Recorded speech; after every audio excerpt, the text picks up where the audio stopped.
Здравейте! След като направих решението на практическата задача от Националното външно оценяване по информационни технологии от 2016 година, получих много запитвания с молба да направя задачите от 2015 година.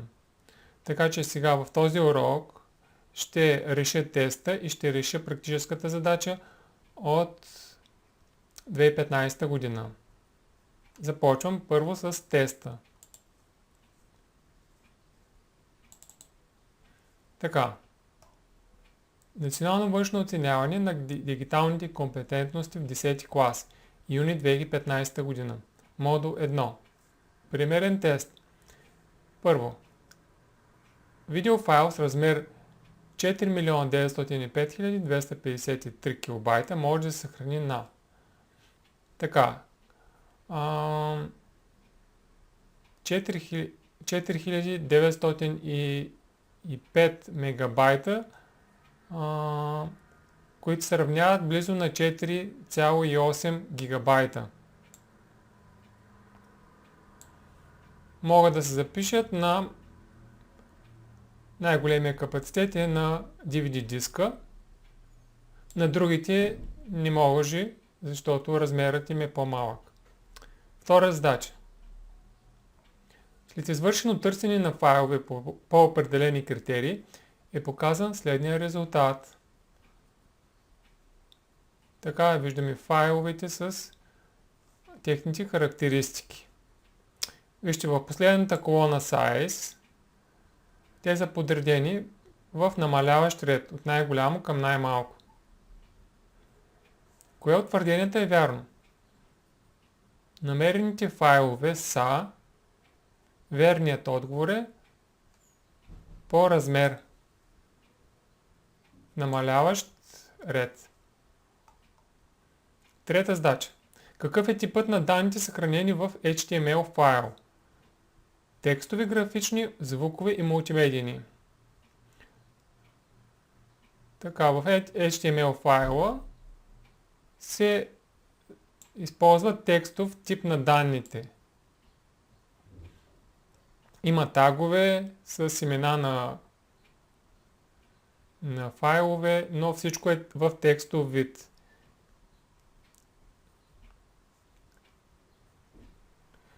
Четвърто. Кое от долните определения описва операционната система? Малки програми, приложна програма. Това не е вярно. В.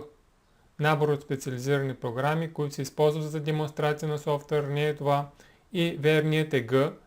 Набор от програми, които управляват работата на всички компоненти на компютърната система и осъществяват връзката между потребителя и компютъра. Това е така наречения графичен потребителски интерфейс Г. Пето задача. За търсене и извличане на информация по определен критерий в база данни се използва, мисля, че най-точното, най-близкото до това е отчет. 6. Кое от следните твърдения най-точно описва бисквитките? Cookies. Така. Cookies, верният е Г. Малки файлове, записващи персонална информация, свързана с поведението на потребителя при разглеждане на веб сайтове. Не са банери, не са вредни програми, не са програми, които наблюдават следите на веб-сайтовете. Всеки веб-сайт се създава собствен куки. Седмо. Какво включва организирането на онлайн гражданско общество? Според мен е форуми и портали за активно изразяване на позиция. 8. Командите за управление на робот са движение с брой стъпки или направление на движението. Например, напред 10 означава да се придвижи напред 10 стъпки. Назад 5 прави 5 стъпки назад. Наляво 90, обръща се наляво на 90 градуса. Надясно 90, обръща се надясно на 90 градуса. Написана е следната програма. с команди, виждаме, че роботът трябва да изберем едно от 4 възможни отговора. Така, роботът тръгва направо, което в моя посока е дясно. Какво прави той? Първо тръгва напред 10. Всички тръгват. Първия А, Б тръгват с 20, така че те отпадат. В и Г се виждат първите стрелкички, които са наполовина и това е 10. 10 стъпки. В и Г. Така че сравняваме В и Г. След като даде направо, напред 10, обръща се наляво и дава два пъти напред по 10. Ето. На В се обръща наляво, тръгва нагоре. 10 и още 10 нагоре. Така че трябва да стигнем в горна позиция, горна средна позиция. При Г какво имаме? Той дава напред 10, следващата е напред 10, но той дава обръщане наляво и 10 стъпки наляво. Така че според мен отговорът е В. Всеки може да се го провери.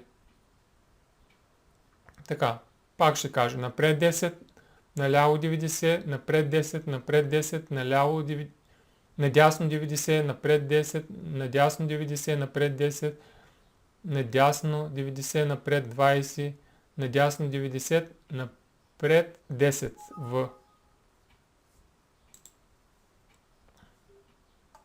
Девета задача. Компресирането с загуба на данни може да се използва при файлове с текстова информация. Не, защото ако се компресира, може да се загубят някои букви от текста. Файлове с изпълним код. Не. Файлове с бази данни също така не е позволена компресия. Компресия е позволена само за файлове с графична информация.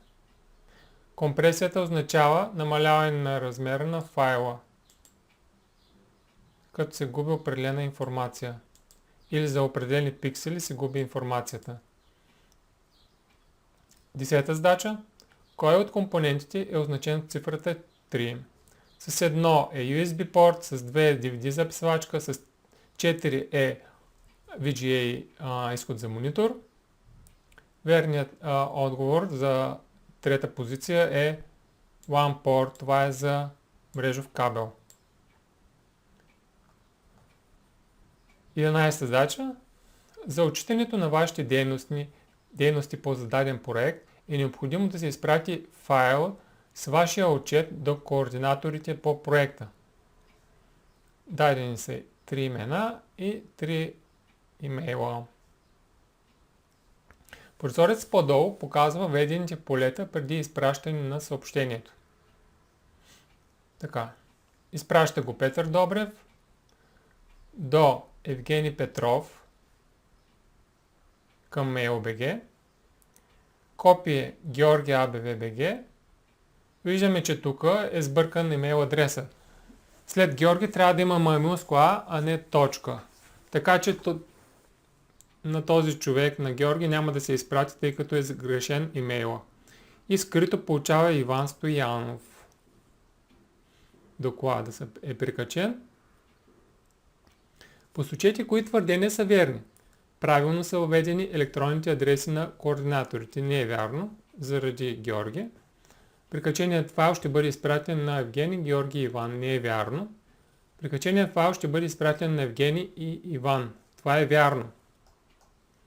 Ето, Евгений има точен имейл и скрито го получава и Иван. Така че това е вярно в Г. Евгений Петров не вижда, че прикаченият файл е изпратен и до Иван Стоянов. Точно така, защото той Иван е в скрито. Значи В и Г са верни. 12. В тази задача има два правилни отговора. Искате да споделите с учениците си 50 снимки, които сте заснели през ваканцията.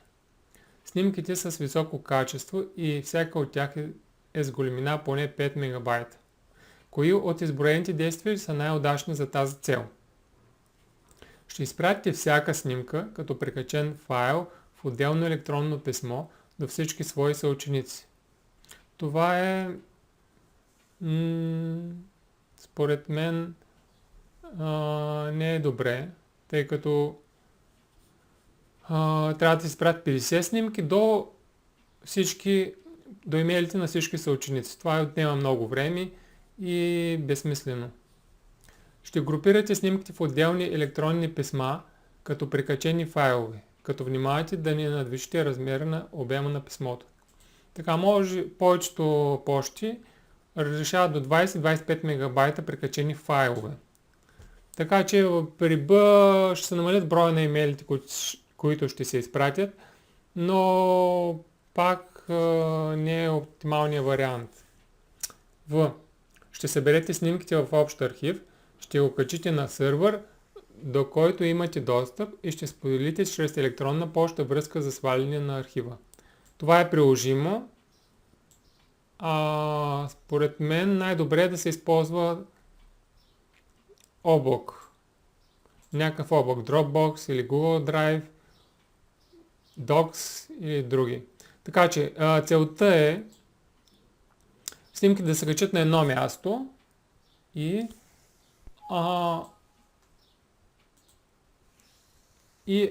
чрез електронна поща всеки като получи линка към този архив, всеки ще може да си го изтегли.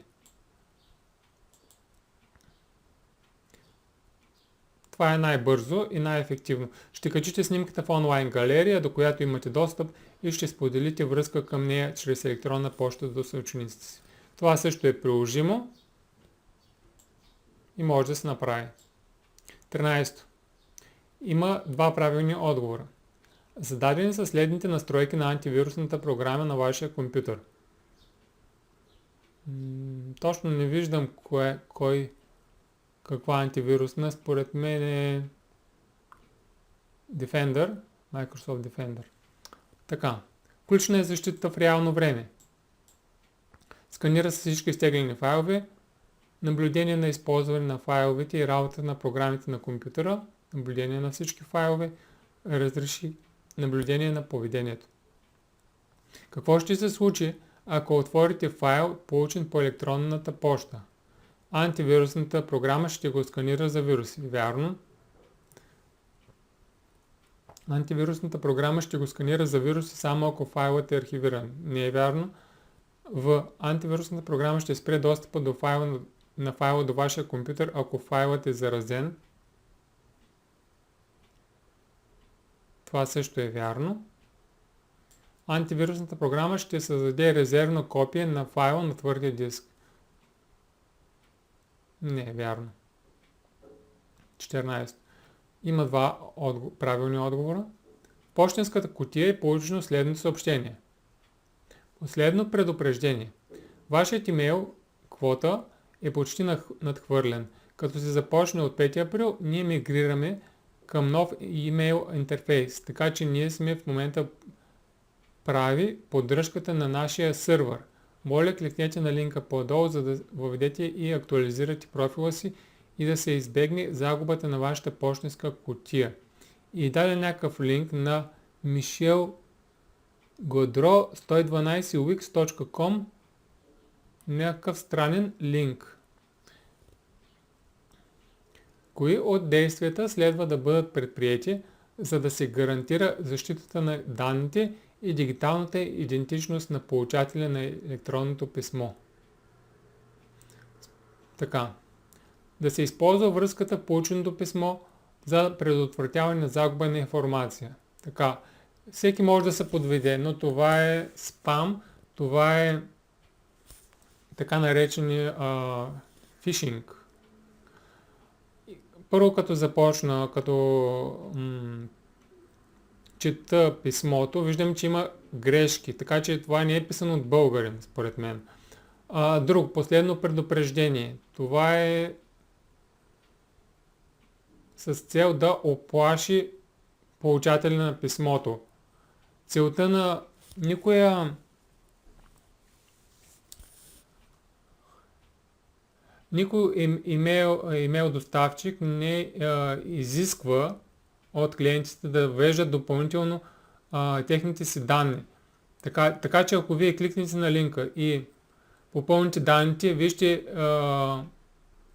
изпратите вашата ценна информация на хакери. Според мен това е хакерска зарибявка. Така че не трябва да се отваря това писмо, не трябва да се кликва на линка, не трябва да се отваря полученото електронно писмо. То така е получено, но трябва да се игнорира. Да бъде определен като спам полученото писмо и да се блокира подателя. Това е вярно, препоръчително, и да бъде изтрито от пощенската кутия полученото писмо. Точно така, трябва да се изтрие, защото съдържа опасни елементи. 15. Има два правилни отговора. При задаване на парола за достъп до онлайн приложение е добре тя да гарантира да бъде трудна за откриване от неоторизирани потребители. По какъв начин може да се постигне това? Каква да бъде паролата? Име на роднина, колкото приятелите ви не познават. Това не е подходящо. Име на човек да се ползва. Така. Г. Като за парола се използва лична информация, която само вие знаете, например ЕГН. Това също е непрепоръчително.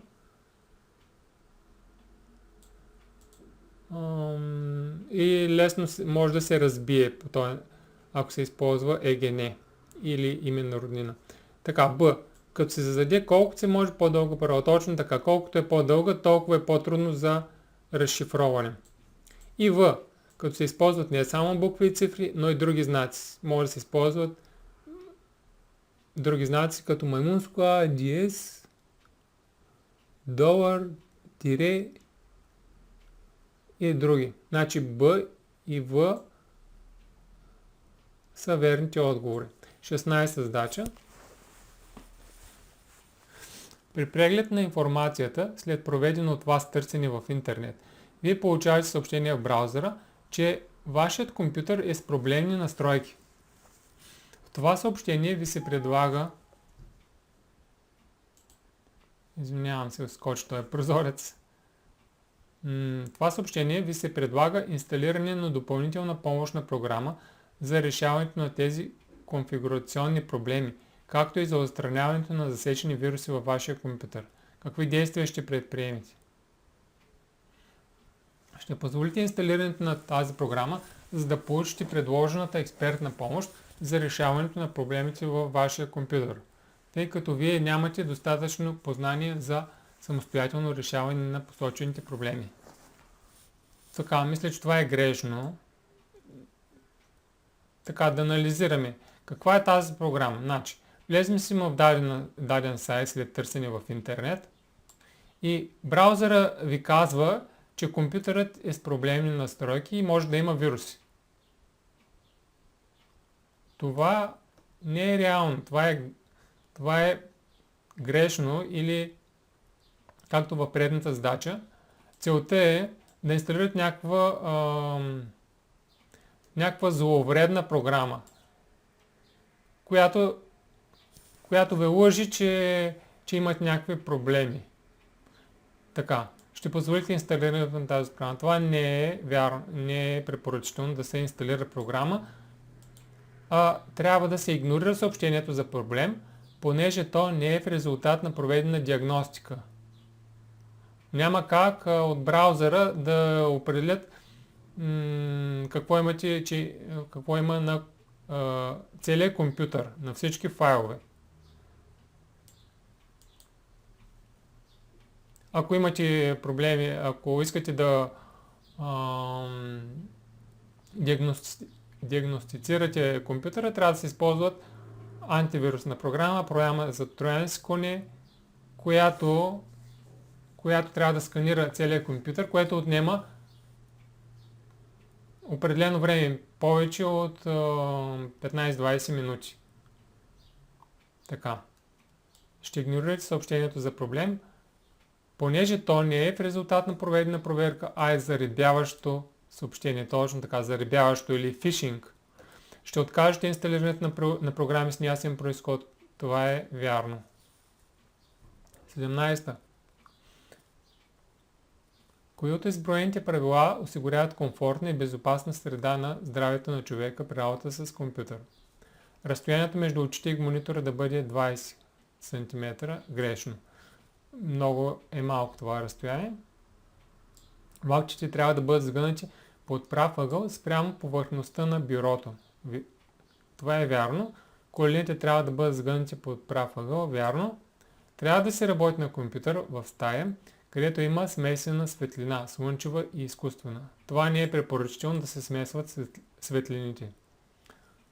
18. Въведете от клавиатурата стойността, която ще се получи в клетка E8 от електронната таблица след прилагане на зададената формула, ако тази клетка е форматирана като число с 0 цифри след десетичния знак.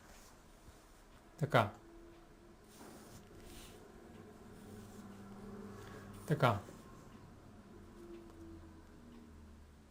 Значи, взимат се средно аритметичната стойност от клетките в областта B3 е 5. B3 е тази до E5.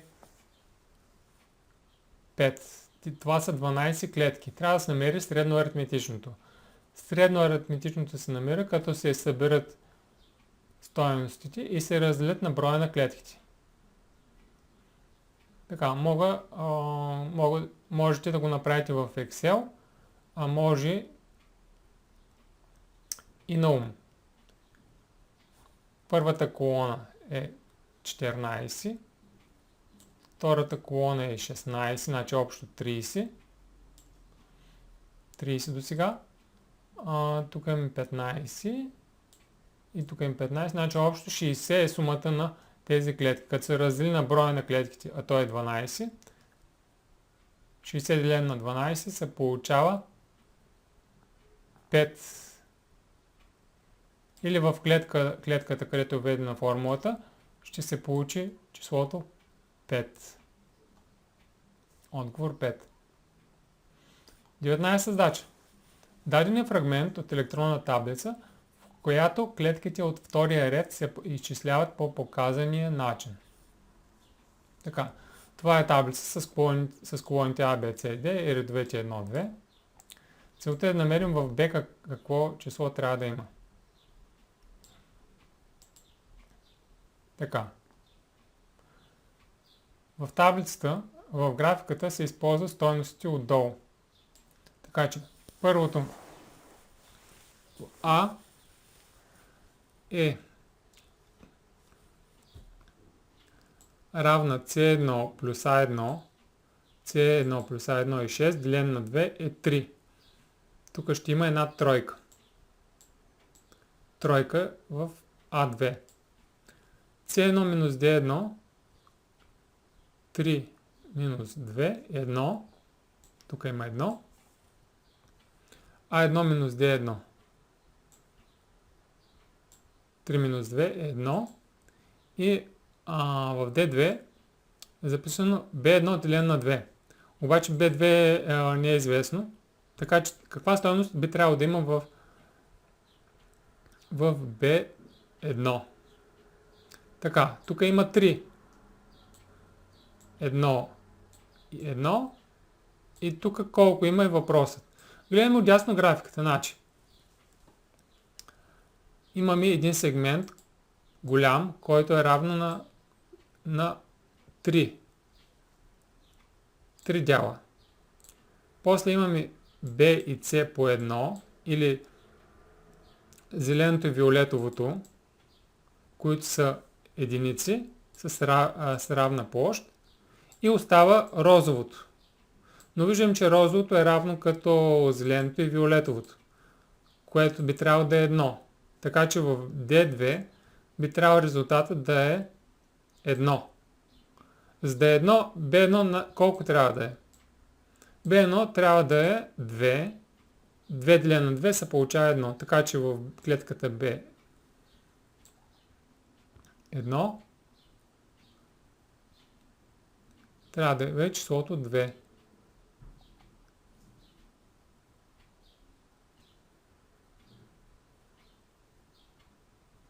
Двадесета задача. Определете стойността на променливата C след изпълнение на следния фрагмент от програма, записана на псевдокод. Така една програмка има. Значи,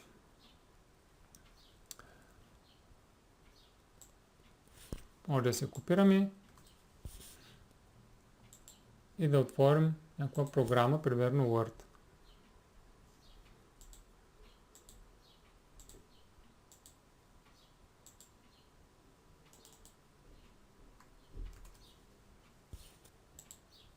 Така. Така.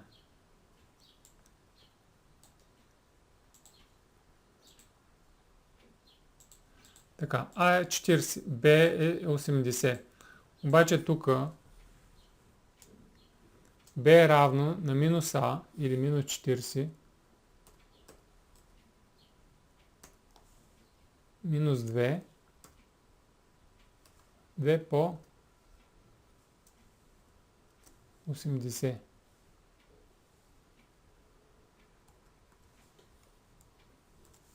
Което е равно на минус 40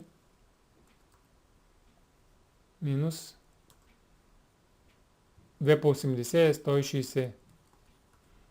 Е равно на минус 200. Така, А вече приема тази стойност. А не е 40.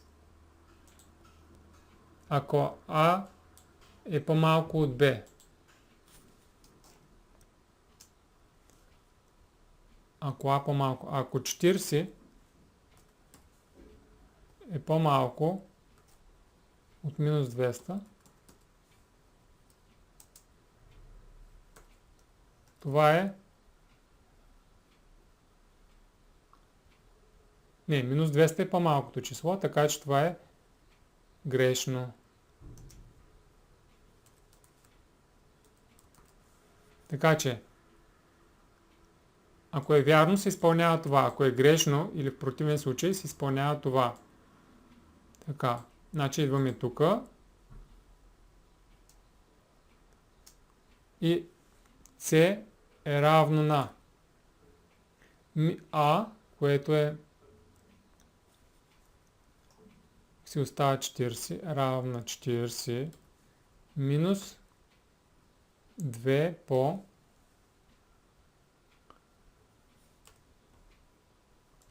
B е минус 200.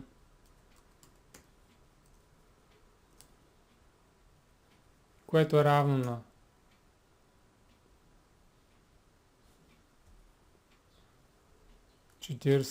плюс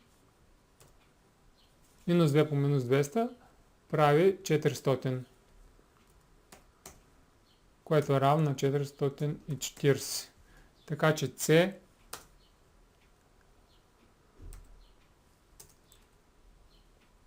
е равно на 440.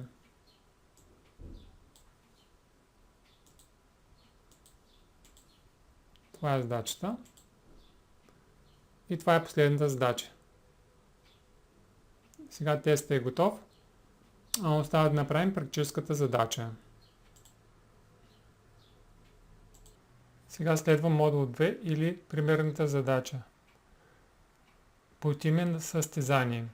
За тази задача са предоставени данни в файл .xls, който ще намерите в ресурсите. Да отворим екселския файл. Какво има в него? Има 3 таблици. За 5А, 5Б и 5В клас, състезание по информационни технологии, ученици са правили 2 задачи и са получили точки по тях.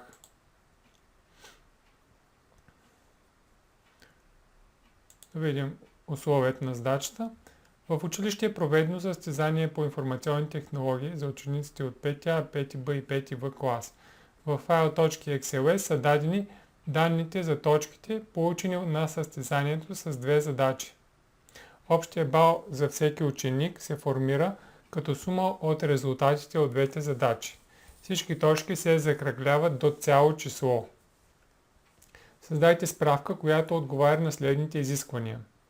Представлява документ на български език от една страница с пейзажна ориентация. Съдържа центрирано наименование на справката. Справка за резултати от състезание между учениците от 5 клас по информационни технологии. Копираме си заглавието, отваряме Word,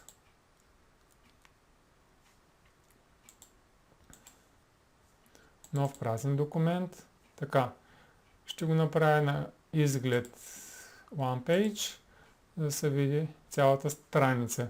Така, изискването да е пейзажна ориентация. В Page Layout, в Orientation избираме Landscape и става в пейзаж.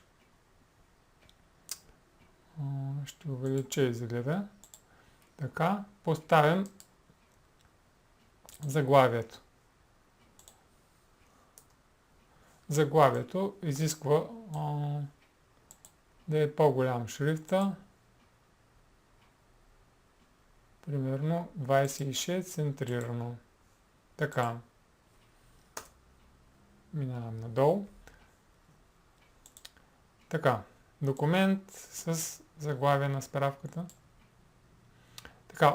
Оформлението на информацията в справката под заглавието е в две колони. Това ще го направим накрая. Двете колони. Текстът е с шрифт Times New Roman, размер 12 пункта, 1,5 междуредие, двустранно подравнен. Лявата колона съдържа кратко описание за справката, което включва какво отразява, кога е проведено състезанието,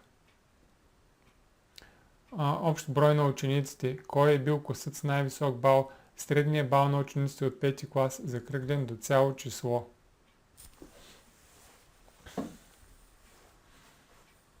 Така, изисква се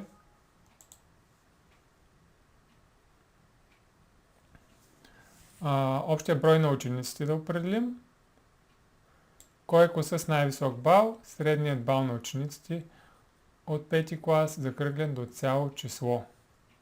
Така. Виждаме, че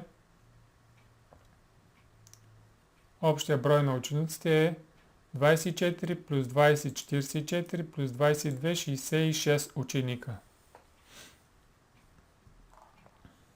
Така. Може да се центрираме. Да си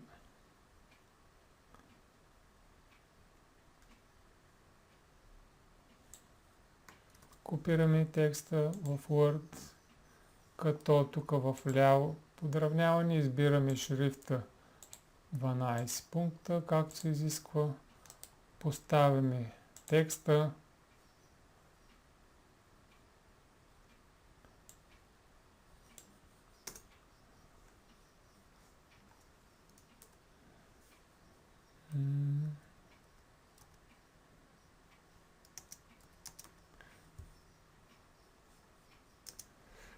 Така. Първо изисква да намерим броя на всички ученици. Кога е проведено състезанието? Кога е проведено състезанието? Състезанието е проведено на 25 април.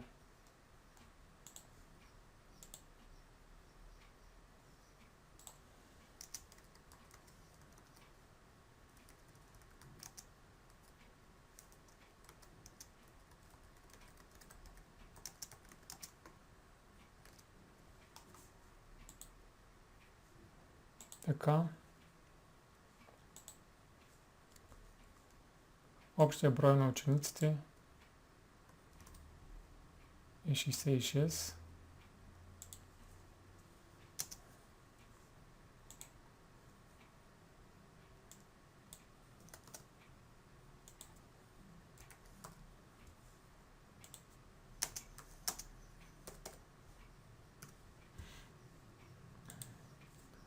кой е класът с най-висок бал. Трябва да намерим общия бал по класове. Така. Ще копирам на нова страница таблиците.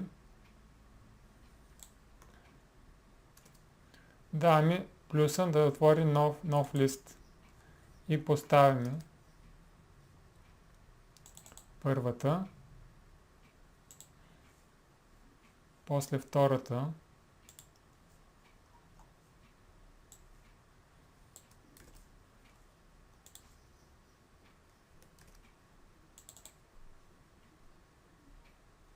и третата.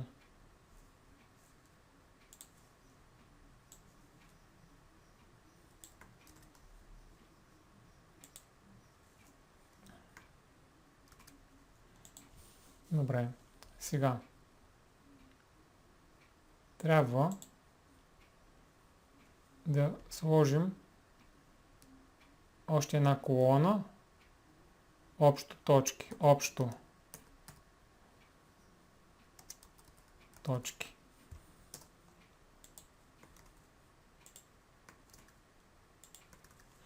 Така, общото се изчислява като се сумират първа и втора задача, така че прави формула равно на, посочвам първата задача плюс втората задача, получава се 13. С долната дясна точка разтеглям до края, автоматично, за да получа резултатите във всички клетки.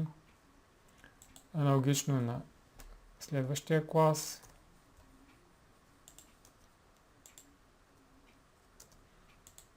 Разпределям надолу. А може и направо да копирам клетката и тук като дам paste формула или поставям само формулата, за да не я въвеждам наново. Така. Получи се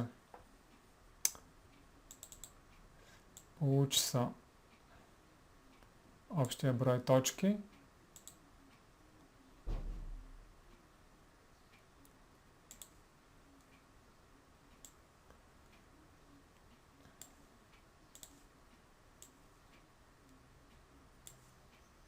Така.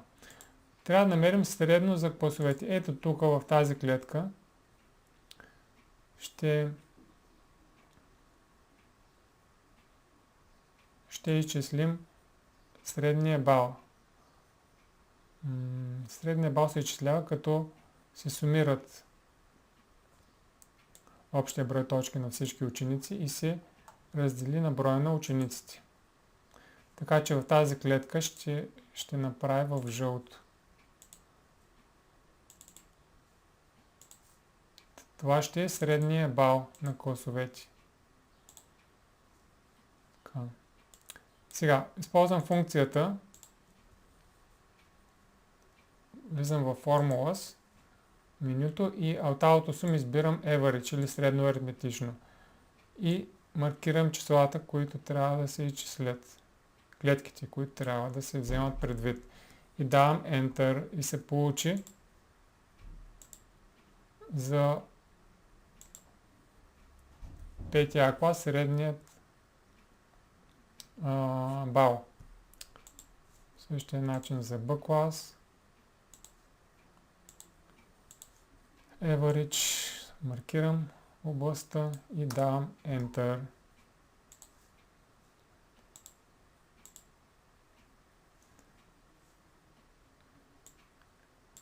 За пети В клас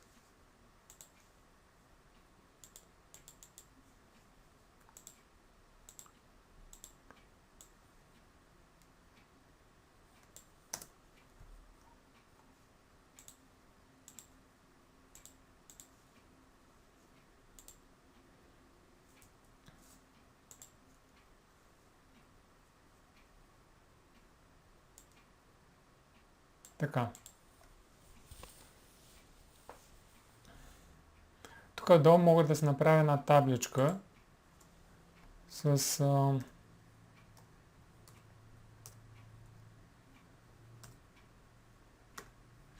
с класовете и средния бал.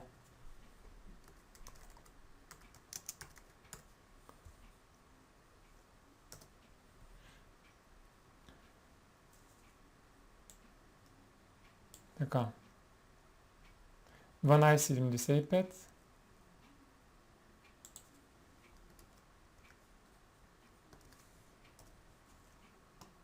12,53.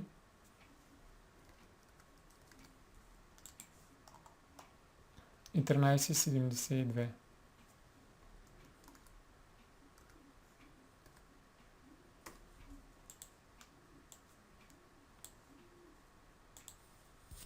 Видим какво се изисква.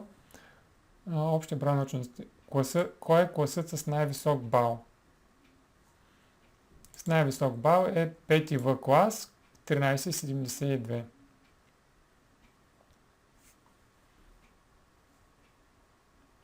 И записваме.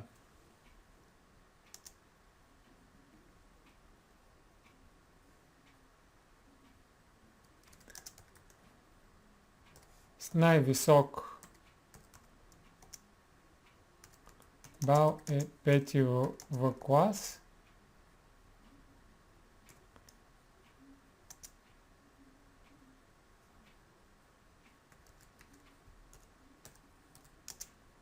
Балът му е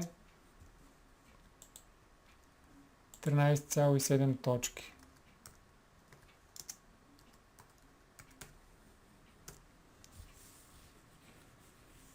Балът му е 13,7 точки. Изисква се друго. Намери средния бал на учениците от 5 клас, закръглен до цяло число. Така. Сега, трябва да съберем учениците от всички класове в една табличка. Затова аз копирам Б клас и ги слагам под таблицата на А клас. По същия начин и на В клас. И правим една голяма таблица с всички ученици. Така.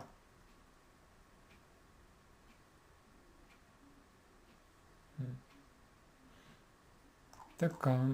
Сега за номерацията. Най-отдолу ще намерим общия бал на всички ученици или използваме функцията average. Тя може да извика по друг начин. Примерно, написваме равна f, избираме average и маркираме общия брой точки на всички ученици.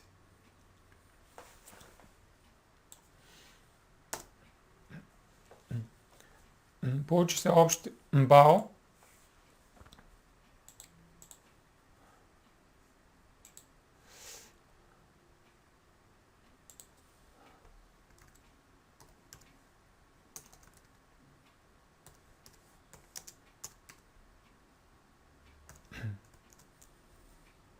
Така. Средният бал на учениците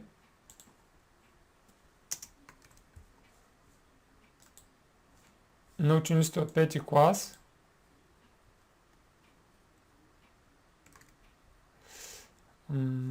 е 12,9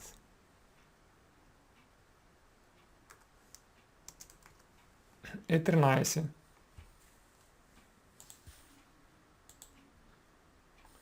Средният бал е средно 13 точки.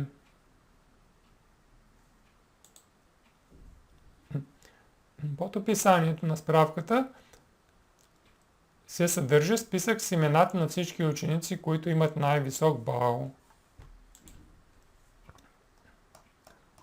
Така. Табличката с всички ученици трябва да се сортира по общия брой на точките и да се намери кои ученици с максимален брой точки. Маркираме табличката, като не взимаме горе полетата, а само данните за учениците. Как се извършва сортиране? в Home отдясно има бутон Sort Filter, сортирай и филтрирай. Натискаме го и даваме Custom Sort. В Custom Sort пише Column Sort By, колона, по коя колона да сортираме. Виждаме, че колоната общо точки е в колона E. Така че даваме колона E. Sort On си го оставяме. Order или ред на подреждане. От малко към голямо или от голямо към малко. Largest to smallest. Давам OK.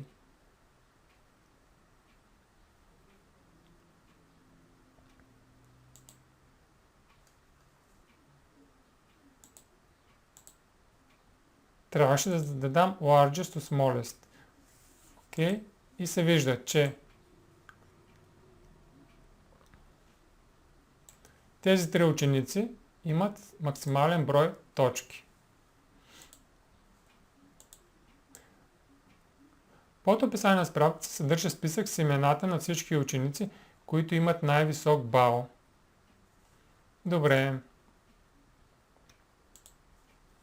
Копираме си тази табличка и я слагаме в Word документа. Така. Може да изтрими колонката с номерчето.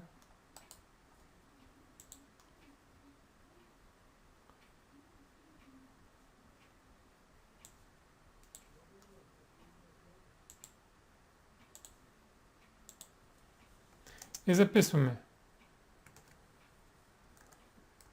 Учениците с най-висок бал от 30 точки, от 20 точки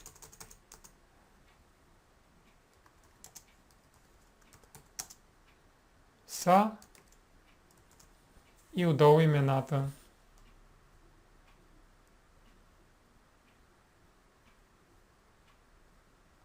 Може да вмъкнем един ред отгоре. Пишем ученик.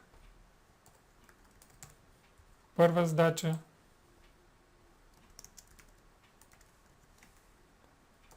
Втора задача.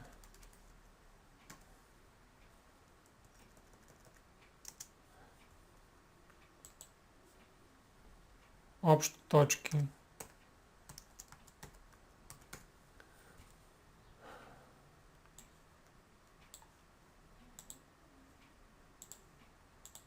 Така.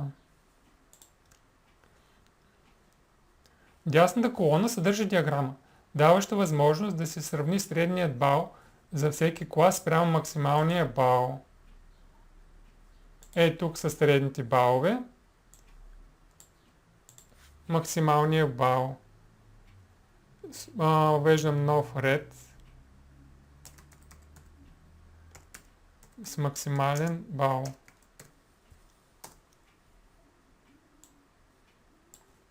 Давам команда Format Cells, Wrap Text, за да се вмести в клетката текста. Максималният бал е 20.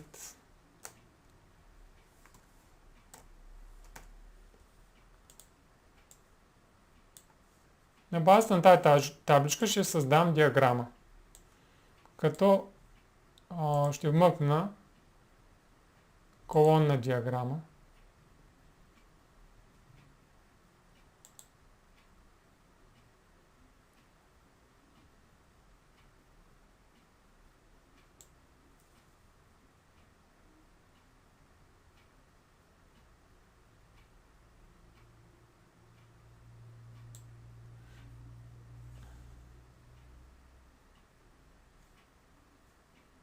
Трябва да се именува.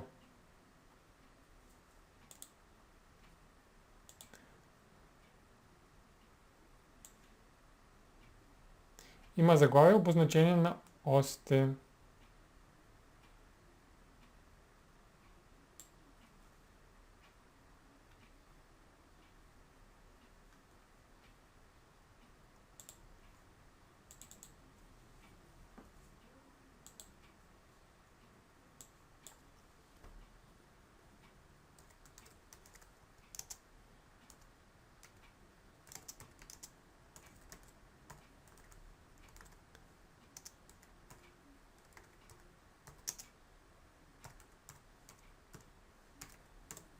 Така, заглавието. За да сложим по осите наименование, влизаме в дизайн, горе в Chart Tools и в Add Chart Element избираме Axis Titles, Primary Vertical,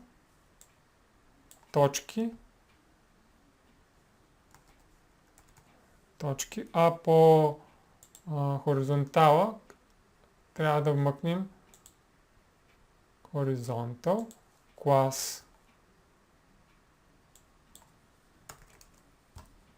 Така е диаграмата готова.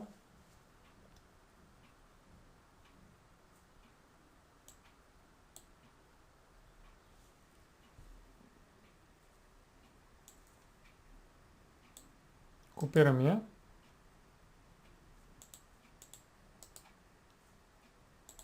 И слагаме в Word.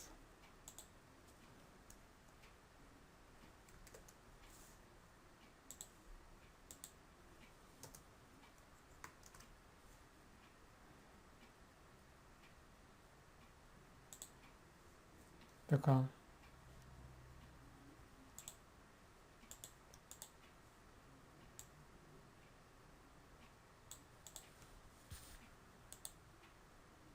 Така, тя ще се появи в дясната колона, има заглавие, обозначение на осите.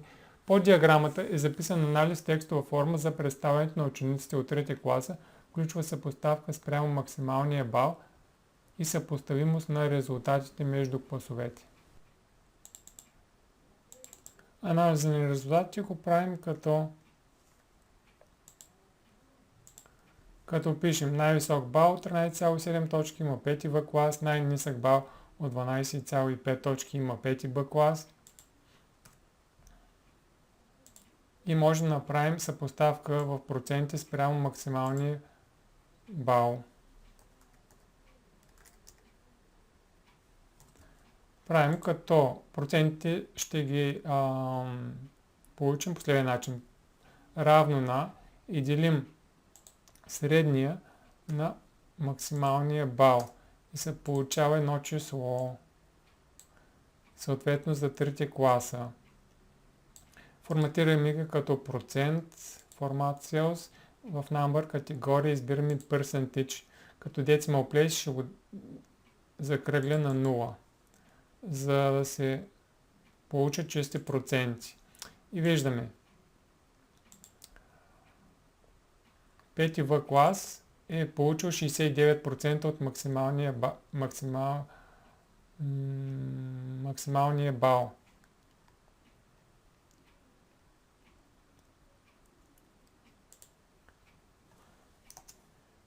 Пети В клас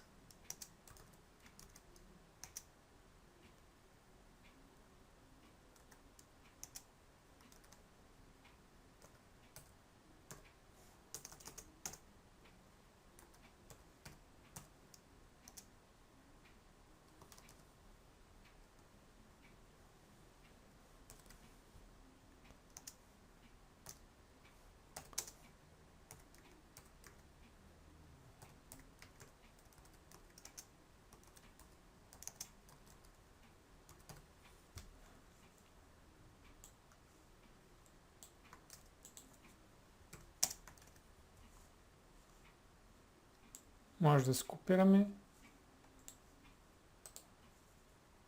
за улеснение.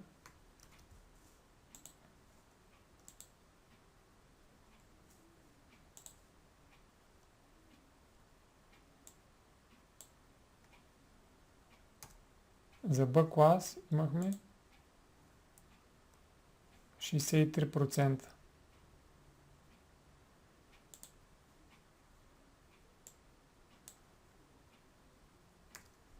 А за 5А имаме 64%.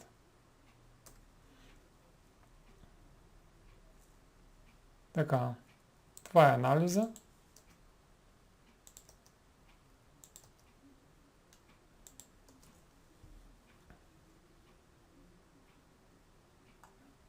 Отдолу трябва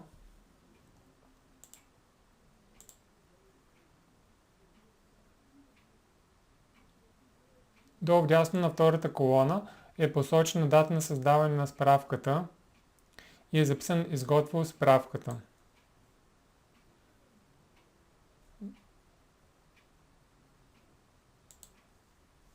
Подравняваме в дясно и пишем дата.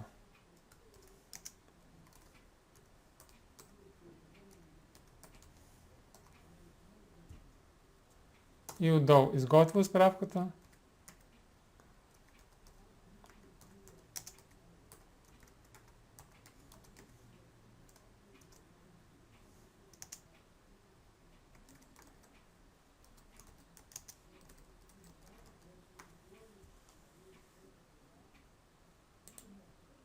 Изготвя справката, името и трябва да запише справката в файл. Но преди това трябва да изпълним заданието за двете колони.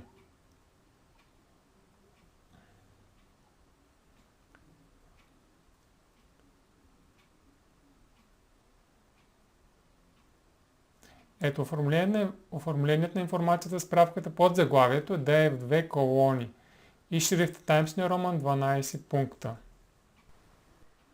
За да се форматира информацията под заглавието в два реда, ще маркирам текста до края и ще дам команда от Page Layout, менюто Page Layout, Columns 2. Така.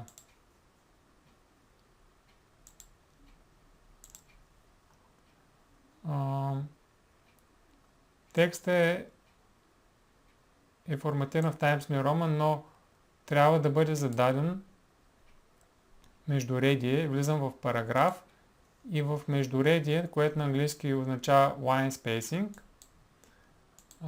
маркирам 1,5 линии.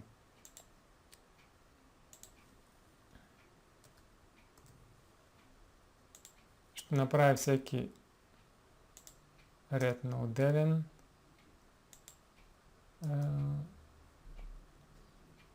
параграф.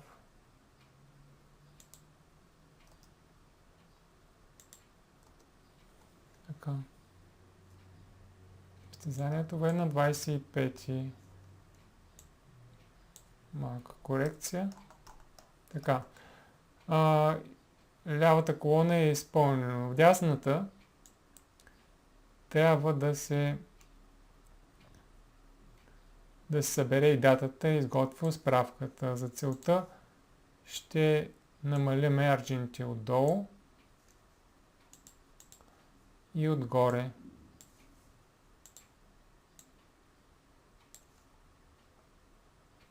Така.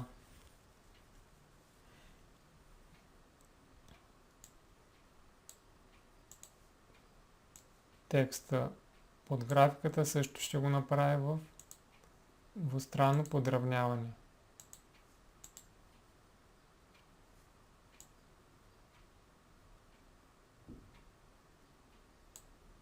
Долният лист е празен.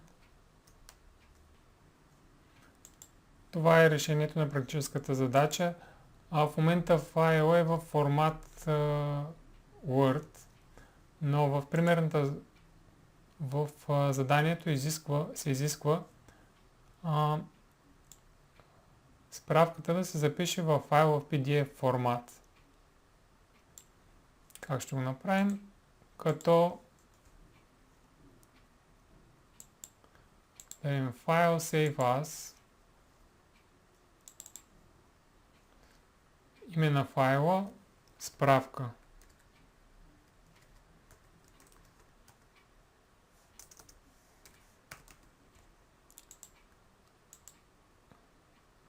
И тип PDF, Save. Така. Ето това е крайната задача, записана в PDF.